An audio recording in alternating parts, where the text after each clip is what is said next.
Hello అండి, నమస్తే. Welcome to my channel allrounder Bhargavi. నేనైతే ఇప్పుడు ఈ వీడియోలో ఈ డ్రెస్ ఎలా కట్ చేసి స్టిచ్ చేశానో చూపిస్తున్నాను. ఈ డ్రెస్ని చాలా ఈజీగా వీటి సహాయంతో కట్ చేసి స్టిచ్ చేస్తున్నానండి. ఆది డ్రెస్ సహాయంతో కట్ చేస్తున్నాను అనమాట. ఇది cotton dress material, 2 metres cloth అండి. మెటీరియల్ అంటే డ్రెస్ మెటీరియల్ కాదు, ఓన్లీ కాటన్ ఫ్యాబ్రిక్ అనమాట. ఇదిలా విడిగా దొరుకుతాయండి మెటీరియల్స్ షాప్లో, కట్ పీసెస్ షాప్లో. ఆ క్లాత్ అనమాట. ఆ క్లాత్ తీసుకొని 2 మీటర్స్ ఇలా 4 ఫోల్డ్స్ చేసి ఫోల్డింగ్ మన వైపు ఉండేలాగా ఇలాగా అరేంజ్ చేయాలన్నమాట. ఈ విధంగా 4 పొరలు అటువైపు ఉండేలాగా, ఫోల్డింగ్స్ మాత్రమే మన వైపు ఉండేలాగా అరేంజ్ చేసి దాని మీద మన నార్మల్ డ్రెస్ని ఈ విధంగా మంచి వైపు ఉండేలాగా, అంటే రివర్స్ చేసి పెడతాం కదా, అలా కాకుండా మామూలుగా ఉండేటట్టు ఈ విధంగా వీడియోలో చూపిస్తున్నట్టు అరేంజ్ చేసుకోవాలన్నమాట. ఇప్పుడు దీని ప్రకారం మనం డ్రా చేసేసుకోవచ్చు. ఇది మామూలు మనకి సరిపడా ఉంటుంది కదా డ్రెస్, దాని ప్రకారమే ఈ విధంగా మార్క్ చేసేసుకోవచ్చు అనమాట. నెక్ కానీ ఆర్మ్ హోల్ కానీ. ఇక్కడ ఖర్చులో కొంచెం క్లాత్ పోతుందని పైన ఒక 1/2 ఇంచ్ క్లాత్ వదిలేను అనమాట. Front neck, back neck same as it is ఈ విధంగా డ్రా చేసేసుకోవచ్చు. మన ఇష్టం వచ్చిన నెక్ పెట్టుకోవచ్చు. ఇక్కడ ఇవ్వండి, ఇక్కడ జస్ట్ నేను నార్మల్గా ఈ నెక్ అయితే డ్రా చేస్తున్నాను. బ్యాక్ నెక్ రౌండ్ అనమాట. అలానే ఆర్మ్ హోల్ కూడా సేమ్ యాజ్ ఇట్ ఈజ్ ఈ డ్రెస్ మాదిరిగానే ఈ విధంగా డ్రా చేసేసుకోవచ్చు. చాలా ఈజీగా ఆది డ్రెస్ సహాయంతో మనం డ్రెస్ స్టిచ్ చేసేసుకోవచ్చు. ఇది స్టిచ్చింగ్ పాయింట్ సేమ్ దీని ప్రకారం ఒక లైన్ డ్రా చేసేసి ఒక 1 ఇంచ్ ఆర్ 1.5 ఇంచ్ ఖర్చు పెట్టుకోవాలన్నమాట. కట్స్ దగ్గర మటుకు ఈ విధంగా మార్క్ చేసేసి దీనికి 1 ఇంచ్ ఆర్ 1.5 ఇలా ఉజ్జాయింపుగా ఇలా మార్క్ చేసేసుకోవటమే.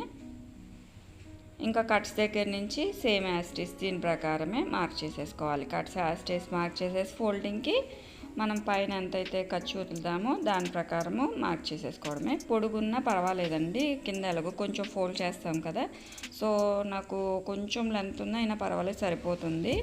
సో దీని ప్రకారం ఈ విధంగా మార్క్ చేసేసుకోవడం. యాస్టీస్ ఫ్రంట్ నెక్ కానీ బ్యాక్ నెక్ కానీ మొత్తం యాస్టీస్ దీని ప్రకారం ఇలా మార్క్ చేసేసి కట్ చేసేసేయటమే.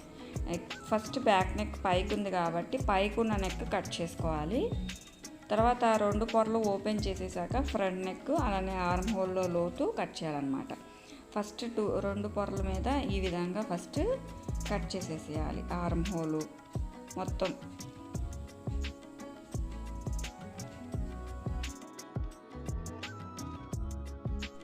ఇలా యాస్టీస్ గీసుకున్న దాని ప్రకారం కట్ చేసుకోవడమే. చాలా ఈజీ అండి. మనం ఆది డ్రెస్ సహాయంతో డ్రెస్ కటింగ్ చేసుకోవటము. ఇది కాటన్ డ్రెస్ మెటీరియల్, అంటే విడిగా క్లాత్ తీసుకున్నాను అనమాట. 2 మీటర్స్ నాకు 180 200 అంతే పడిందండి. ఎక్కువ కూడా కాస్ట్ లేదు. మనం టాప్స్ తీసుకున్నా అవి ఎక్కువ రోజులు ఉండవు.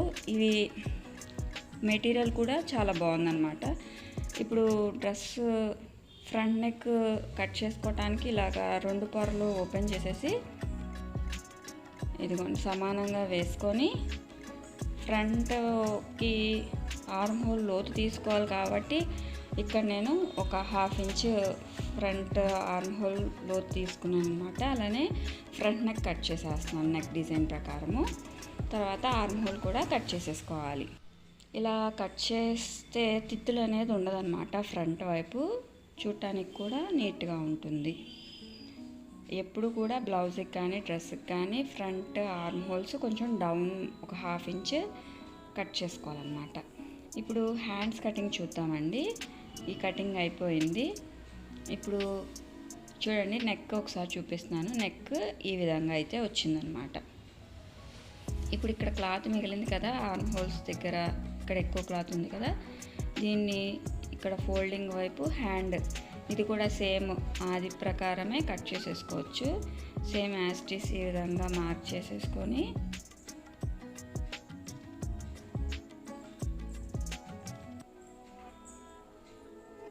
ఈ విధంగా మార్క్ చేసేసుకొని ఖర్చు ఒక 1.5 ఇంచ్ ఉంచేలాగా పెట్టుకొని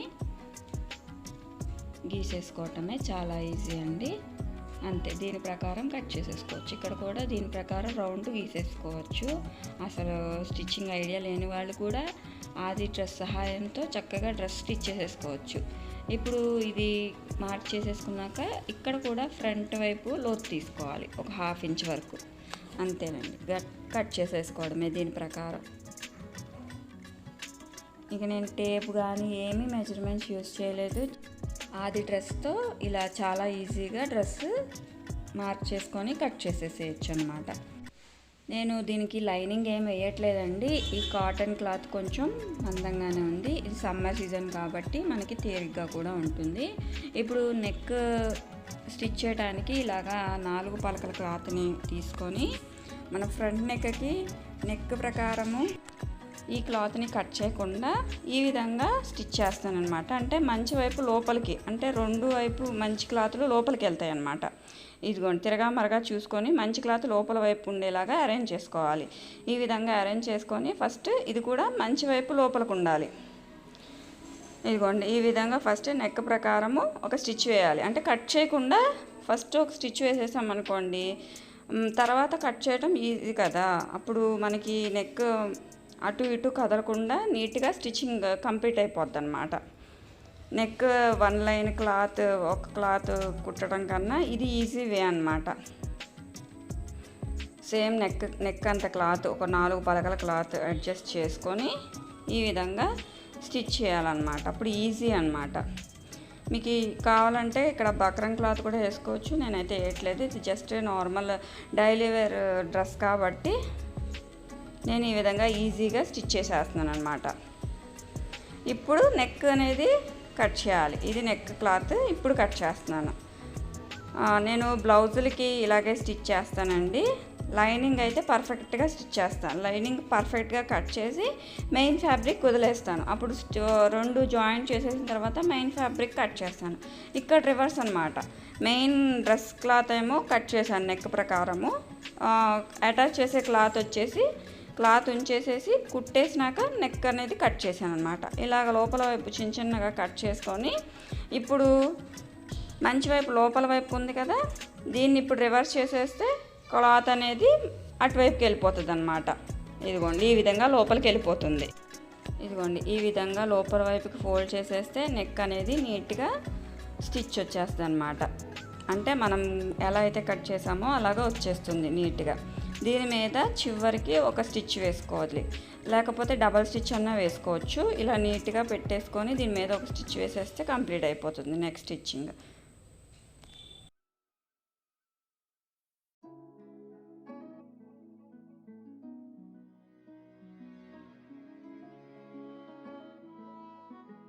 ఇక్కడ కోణాల దగ్గర ఎప్పుడు కూడా ఇలా సూది లోపల ఉంచి పాదం తిప్పితే పర్ఫెక్ట్గా వస్తుంది అనమాట. ఇదిగోండి, నెక్ స్టిచ్చింగ్ అయితే కంప్లీట్ అయిపోయింది. ఇప్పుడు బ్యాక్ నెక్ రౌండే కాబట్టి నేను ఇలా క్రాస్ ముక్కలు కట్ చేసేసి జాయింట్ చేసి ఈ విధంగా అటాచ్ చేస్తున్నాను. ఇది సింగిల్ కన్నా ఇలా డబల్ లేయర్ ఇలా ఫోల్డ్ చేసి స్టిచ్ చేసేస్తే నీట్గా ఉంటుంది అనమాట. ఈ విధంగా ఫస్ట్ అటాచ్ చేసేసి, ఇది కుచ్చులు ఎటు పెట్టవసరం లేదండి, ఎందుకంటే ఇది క్రాస్ ముక్కలు కట్ చేశాను అనమాట. అందుకని రౌండ్ అయినా ఇలా యాస్టీస్ అటాచ్ చేసేసి లోపల వైపుకి తిప్పి స్టిచ్ చేసేస్తే ఈ నెక్ కూడా కంప్లీట్ అయిపోతుంది.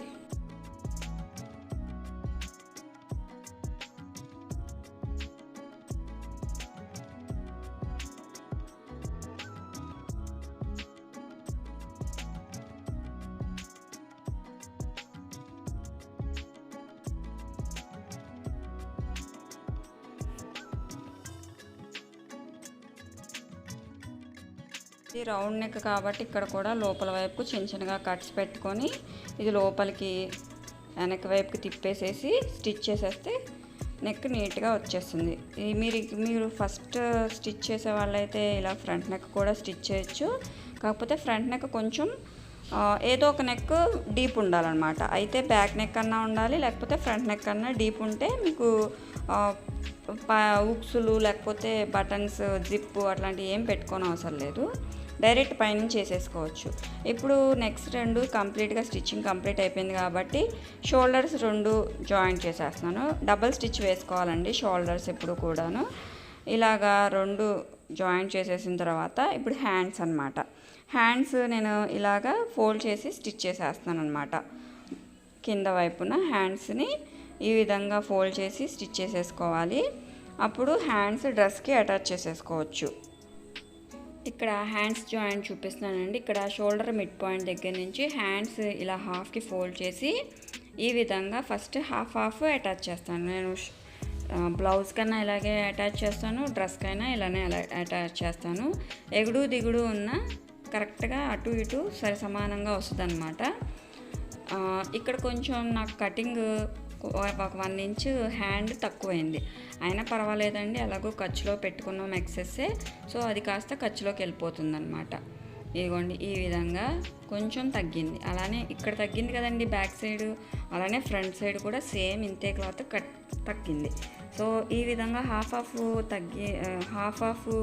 కుట్టడం వల్ల ఈక్వల్గా అటాచ్ చేయడం కుదురుతుంది అనమాట. ఈక్వల్గా రెండు వైపులా ఈక్వల్గా ఉంటుంది హ్యాండ్ అనేది. ఇదిగోండి 1 సైడ్ జాయింట్ చేశాక ఇప్పుడు ఇంకొక సైడ్ జాయింట్ చేస్తాం. హ్యాండ్స్ జాయింట్ చేసేటప్పుడు ఎప్పుడు కూడా ఫ్రంట్ వైపు లోతు ఫ్రంట్ పార్ట్కే వెళ్తుందా లేదా చూసుకొని అటాచ్ చేయాలి. ఇదిగోండి 1 ఇంచ్ ఇక్కడ కూడా తగ్గిందనమాట. ఇప్పుడు దీని మీద డబల్ స్టిచ్ వేసేస్తున్నాను. ఏం పర్వాలేదు, మనకు ఖర్చులోకి వెళ్ళిపోతుంది. సో డబల్ స్టిచ్ వేసేసాక హ్యాండ్ ఒక 6.5 ఇంచెస్ వరకు మార్క్ చేసుకొని ఇక్కడ ఖర్చు ప్రకారము మనం ఫస్ట్ మార్క్ చేసుకున్నాం కదా డ్రెస్ ప్రకారము, అది ప్రకారము ఫస్ట్ ఒక స్టిచ్ వేసేసుకోవాలన్నమాట. ఇదిగోండి ఇక్కడ వరకు మనకి ఎలాగో ఖర్చులోకి వెళ్ళింది కాబట్టి హ్యాండ్ కొంచెం తగ్గినా పర్వాలేదు. ఎక్కడ వరకు జాయింట్ చేసుకోవాలి, కట్స్ వరకు జాయింట్ చేసుకోవాలి. ఇక్కడ రఫ్ లాగాలి, కట్స్ ఎక్కడ వరకు ఉన్నాయో అక్కడ వరకు ఇక్కడ రఫ్ లాగి పాదం పక్కకి తీసేసుకోవాలి. ఇదిగోండి ఈ విధంగా అన్నమాట. దీని పక్కన 1-2 స్టిచ్చులు వేసుకోవచ్చు, కానీ ఇక్కడ మటుకు కట్స్ వరకు వచ్చే వరకు మటుకు ఎక్కడ వరకు కట్స్ ఆపామో అక్కడ వరకే ఆపాలన్నమాట. ఇప్పుడు హ్యాండ్స్ జాయింట్ అయిపోయింది, డ్రెస్ జాయింట్ అయిపోయింది. ఇంక ఇప్పుడు మనం కట్స్ ఆపాం కదా, సో ఇప్పుడు కట్స్ కుట్టేసేస్తే డ్రెస్ స్టిచ్చింగ్ కంప్లీట్ అయిపోయినట్టే. ఇప్పుడు ఇక్కడి నుంచి మనకి కట్స్ ఎప్పుడు కూడా ఇటు సైడ్ నుంచి కింద సైపు నుంచి ఈ విధంగా ఫోల్డ్ చేసుకుంటూ స్టిచ్ 1 సైడ్ ఒకవైపు కుట్టు వేసుకున్న తర్వాత మనం ఇక్కడ స్టిచ్చింగ్ కంప్లీట్ చేసాం కదా కట్స్ వరకు. ఇక్కడ చూడండి దారం కొంచెం ముద్దలా కింద పడుతుంది, ఇది ఏం ప్రాబ్లం కాదండి, బాబిల్ నుంచి దారం జారిపోయింది అనమాట. దాన్ని సెట్ చేసేసి మనం మామూలుగా పెట్టేసేసి దారాన్ని బాబిన్లో పెట్టేసేసి స్టిచ్ చేస్తే నార్మల్ స్టిచ్ పడిపోతుంది. ఇదేనా మిషన్ పాడైపోయింది లేకపోతే పైన స్క్రూ తిప్పేసేయడం అట్లాంటివి ఏం చేయదు. ఇదిగోండి ఇక్కడ ఎంత ముద్దగా పడింది, ఇక్కడ పల్సగా పడిపోయింది నార్మల్ స్టిచ్ లాగా. సో చిన్న రిపేర్స్ మనమే సాల్వ్ చేసేసుకోవచ్చు. ప్రతి చిన్న దానికి కూడా మనం మెకానిక్స్ దగ్గరికి పరిగెత్తన అవసరం లేదండి. సో ఇక్కడ కట్స్ దగ్గరకు వచ్చేసరికల్లా ఈ విధంగా సూది లోపలికి పెట్టి పాదాన్ని తిప్పాలన్నమాట. ఈ విధంగా తిప్పి ఈ క్లాత్ కూడా ఈ విధంగా పక్కకి తిప్పుకొని ఇది కూడా ఫోల్డ్ చేసి పెట్టుకోవాలి ఇటు సైడ్ కూడా. ఇదిగోండి ఈ విధంగా రెండో వైపు కూడా ఇలా ఫోల్డ్ చేసి నీట్గా స్టిచ్ చేసుకోవాలి అంతే. ఇటు సైడ్ తిన్నగా ఇంకా కిందకి వరకు స్టిచ్ చేసేయటమే. చాలా ఈజీ అండి కట్స్ స్టిచ్ చేయటము. ఇంకొక కుట్టు కూడా దీని పక్కనే ఇంకొక స్టిచ్ కూడా వేసుకోవాలి. ఇలా అని ఇంకొక వైపు డబల్ స్టిచ్ కూడా ఈ విధంగా కట్స్ దగ్గర స్టిచ్ చేసుకోవాలి. అంతేనండి, చాలా ఈజీగా ఇక్కడ కట్స్ స్టిచ్ చేసుకోండి. ఎంత నీట్గా వచ్చిందో చూసారు కదా. అంతేనండి, చాలా ఈజీగా ఆది డ్రెస్ సహాయంతో డ్రెస్ స్టిచ్ చేసేసుకోవచ్చు. చాలా ఈజీగా స్టిచ్ చేసుకోవచ్చు అండి. మీకు కనుక ఈ వీడియో అర్థమైతే cutting stitching please subscribe my channel. అలానే నా ఛానల్లోని వీడియోస్ని ఒకసారి అబ్జర్వ్ చేయండి. Thank you for watching.